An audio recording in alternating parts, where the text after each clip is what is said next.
Sorotan lainnya, saudara, Israel pada hari Rabu meningkatkan serangannya di jalur Gaza, menargetkan gedung bertingkat tinggi ketika roket militan Gaza dari Palestina menghujani hampir tanpa henti di beberapa bagian di Israel.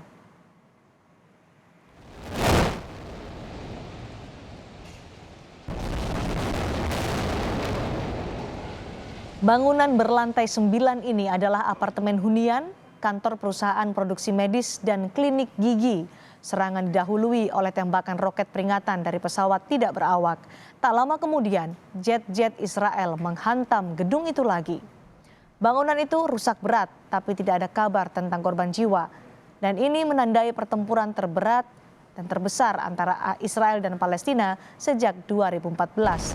Perdana Menteri Israel Benyamin Netanyahu pada hari Selasa berjanji memperluas serangan, sementara militan Gaza melepaskan rentetan roket ke arah Tel Aviv yang padat penduduk.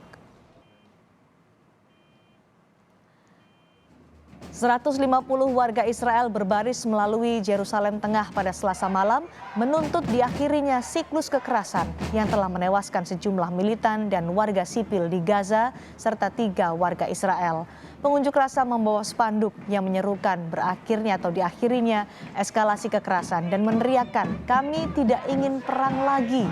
Mereka meminta kedua belah pihak yang bertikai, baik Israel maupun kelompok Hamas, menghentikan kekerasan dan berunding. Aksi damai ini justru mendapat cemoohan dari sejumlah warga Israel lainnya yang pro tindakan pemerintah. Konfrontasi antara Israel dan Hamas yang dipicu ketegangan berminggu-minggu di Yerusalem meningkat hari Selasa ketika Israel melancarkan serangan udara baru di Gaza. Sementara kelompok Hamas menyerang Israel dengan ratusan roket.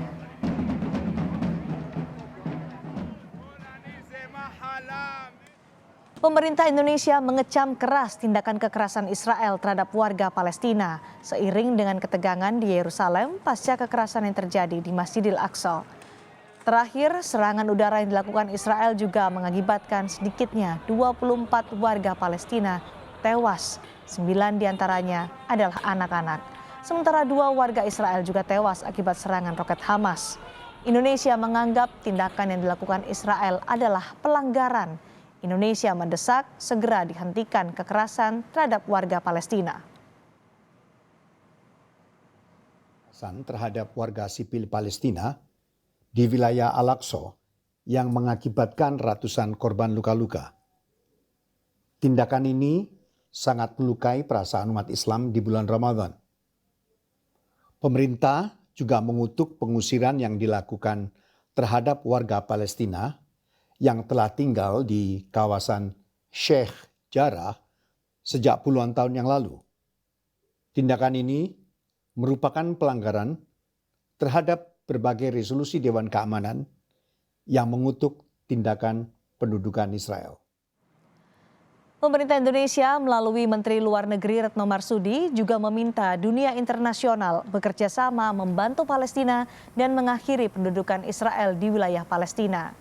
Menlu meminta Dewan Keamanan PBB mengambil langkah tegas atas tindakan Israel dan mengusulkan kepada Organisasi Kerjasama Negara Islam atau OKI untuk melakukan pertemuan khusus membahas konflik yang terjadi di Palestina.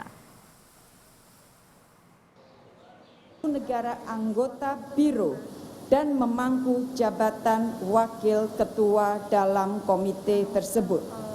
Indonesia juga mengusulkan agar OKI dan GNB dapat segera melakukan pertemuan khusus untuk membahas masalah ini. Indonesia juga terus mendesak agar Dewan Keamanan PBB dapat mengambil langkah nyata, menghentikan seluruh kekerasan dan menghadirkan keadilan dan perlindungan bagi Palestina. Sudah terlalu lama hak-hak bangsa dan rakyat Palestina digerogoti oleh Israel. Indonesia akan terus bersama rakyat dan bangsa Palestina dalam memperjuangkan hak-haknya. Presiden Joko Widodo juga sudah menyampaikan pernyataan sikapnya pada Senin lalu yang mengecam tindakan kekerasan yang dilakukan Israel. Kami kutip dari situs presidenri.go.id, Presiden Joko Widodo mengatakan Indonesia mengutuk tindakan tersebut dan mendesak Dewan Keamanan PBB mengambil tindakan terhadap pelanggaran yang terus dilakukan Israel. Indonesia akan terus mendukung perjuangan rakyat Palestina.